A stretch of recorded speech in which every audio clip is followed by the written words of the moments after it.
So now I've jumped back to my virtual machine, my machine running SQL Server.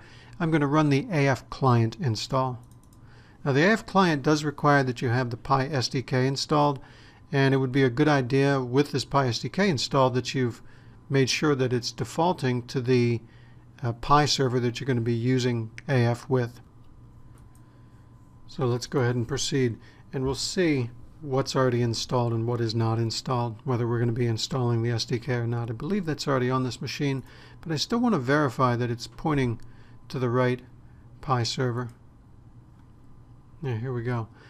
What this is telling us is of the required components, let's see, some runtime distributables are already there. Yeah, here we go. The Pi software development kit. Now that's going to be the 32-bit version. Yeah, we also have a 64-bit version that's not required in this case because we're using 32-bit in this case. It says it's installed. I'm not going to trust that it's installed properly there, so what I'm going to do is just double check. I'll go into the Pi system here under SMT or Pi SMT, or actually about Pi SDK. That'll tell us what our current connections are pointing us to in terms of Pi servers. So I'll go into Pi SDK, about Pi SDK. Let's take a look at the connections. Yeah, currently this is not configured to connect to any specific Pi server. So what I'm going to do is just make sure that we are configured to go to a specific Pi server. I'll go ahead and add a new Pi server. Now you may not have to do this, of course. If you've got a copy of the SDK, then chances are it's already pointing to the right server. If not, then during the install, you're going to be asked to configure a server. So point yourself to the Pi server that you're going to be connecting to. Now in this case, I'm connecting to a server that I know mostly by its IP address. This is an internal IP address, of course. And my default username I'm going to choose is Pi Demo. Or I can choose to connect as a regular Pi user with normal security settings. Pi Demo is a demo account that we use in training.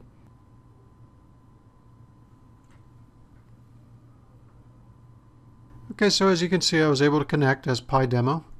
So what I've got now is a properly configured connection using the Pi SDK, and I'm ready to go ahead and proceed. As I said, if the SDK had not been installed, that would be an installation that you would have to do at that point. If it is already installed, just make sure it's pointing to the right server like I just did. I'll go ahead and continue. This is going to install that Pi AF client. Now it's going to be asking me what the name of my AF server is. Remember, I'm not on the AF server now. I'm back on that virtual machine, that SQL Server box. So at some point it's going to ask me that. Let me go ahead and acknowledge that as the default directory. And so here's where we specify the name of the AF server. Now in this case, the name of the AF server is, well, in this case it's the name of that computer, NICGX280. That was the name of my AF server. That's going to be the default node for my AF server. I'm going to go ahead and do a typical installation. You'll notice though, if you do choose custom, not much to it really. You just have the choice between putting the documentation on or not. I'll just go ahead and choose typical, and I'll go ahead and do the install. Now I put in NICGX280 as my default AF server. That's the AF server, remember, not the Pi server. I'm sorry, we got servers coming out the ears here, but the AF server that's where I just installed with the AF server install, what we're calling the AF server, which is kind of the overlay, the asset database. The Pi server is where the actual data is stored. So, and the two are different. So, and we'll illustrate that as we go through. So it looks like that worked properly. Now the true finish to this, or the big finish to this, is to go ahead and start the Pi AF Explorer and see if everything works properly. I'll go into Pi System, or excuse me, the Pi System Explorer. It's not called the AF Explorer. The Pi System Explorer should allow me to connect to the AF server that I just specified. As you can see, it knows what the name of that AF server is, NICGX280. It's looking for the default database, and it's not there. I do need to provide some credentials. These are going to be Windows credentials. So I'll go ahead and put in my username and password. But it's trying to connect to my default database, but there is no default database. And that's normal. So it's one of the few times you'll see something like this, was not found, and it's all good news. That simply means that this is a brand new AF database. I need to select a default server or a default database. There is no default database that I can select other than the one that we reserve for configuration. So at this point, what you should do, the proper thing to do, is just create a new database. Now this is, this is going to be, I suppose, the database. If this is a production system, then think carefully what you name this. This is what people are going to be connecting to for the next few years. In this case, I'm going to call this a database that we're using in this class. And in this class, what we do typically when we meet for real in a regular classroom is we just call it student and then put a student number, student 01 database, for example. So that's going to be the name of my database. Now, of course, I just want to warn you, in some of the things that you'll see, the screen prints and some of the videos, you may see a system with many different AF databases. This configuration is just kind of like a reserved one that we use for a lot of configuration purposes, but this is the actual AF database.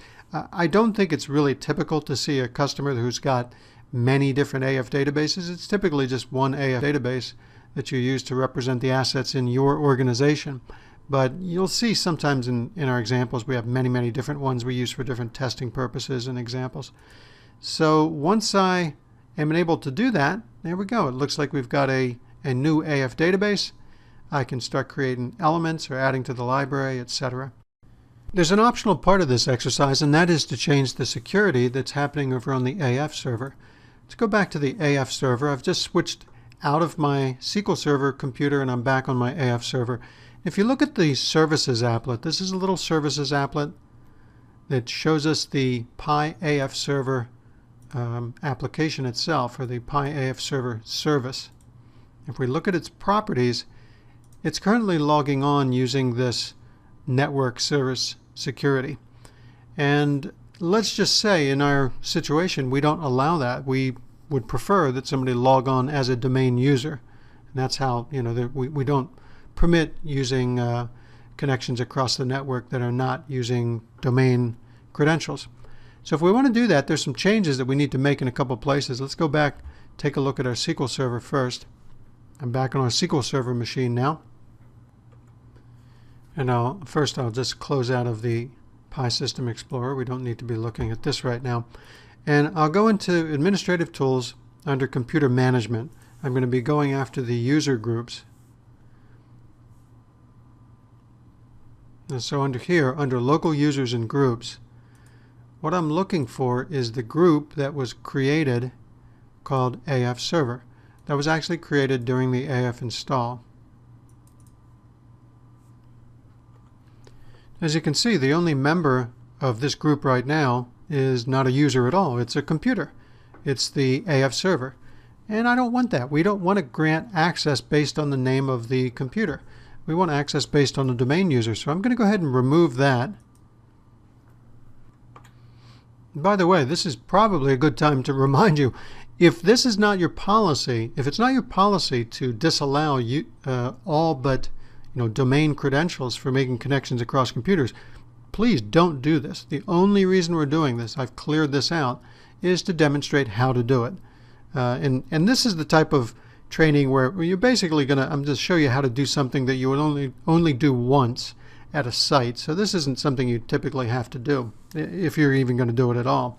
So the next thing we have to do, so with that said, let's go through and do some more of these obscure things. Let's go back and let's go into the SQL Server Management Studio and get rid of a couple of security profiles that are defined there. Okay, I'm going to go ahead and log in now. The name of the SQL Server is this AF class VM NICD, as I said. I'll go ahead and connect. It's going to be using Windows authentication, so since I'm logged in as a Windows user, this should go smoothly. Once I'm logged in, well, first of all, let me make this a little smaller. so we can see everything on one screen. Yeah, here's our SQL Server Management Studio options. The option we're looking for is under Databases. We're looking for this database right here that's called PyFD. That's the database that's created when we install AF. And what we're going to do from here is we're going to basically undo what the install did by adding a security schema that allowed this NT authentication. Yeah, there we go. Notice one of the authentication methods here is this NT authentication network service, and that's what we don't want. So I'm going to right click on that, delete it. You'll see this appears, and we'll just go ahead and say yes. We'll confirm that delete. Okay, next up, let's go back up to the basically the instance, this AF class MD, and under there's a, not under databases, we were just there. Under there's a security. Under security, there's a logins. What we need to do is choose again this NT Authority Network Service, and I'll choose that. Choose the properties, and under user mapping, we need to clear this field right here, this PyFD. So you can see that's yet another place in which we're undoing what was done during the install and disallowing that connection.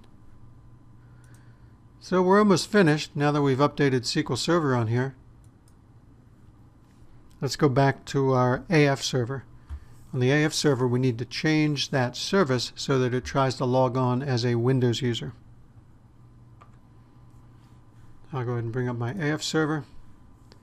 And on the AF server, in the Services applet, I'll go into Properties, under Log On.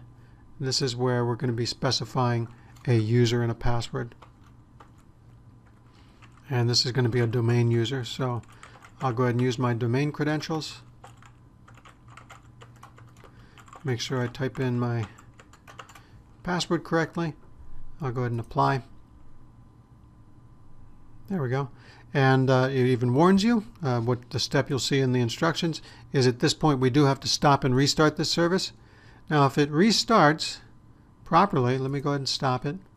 If it restarts properly and makes the connection, and we don't see any error, then we have some success. What we should be able to see is, well, this is successfully connected to the server, that AF or SQL server in the other box.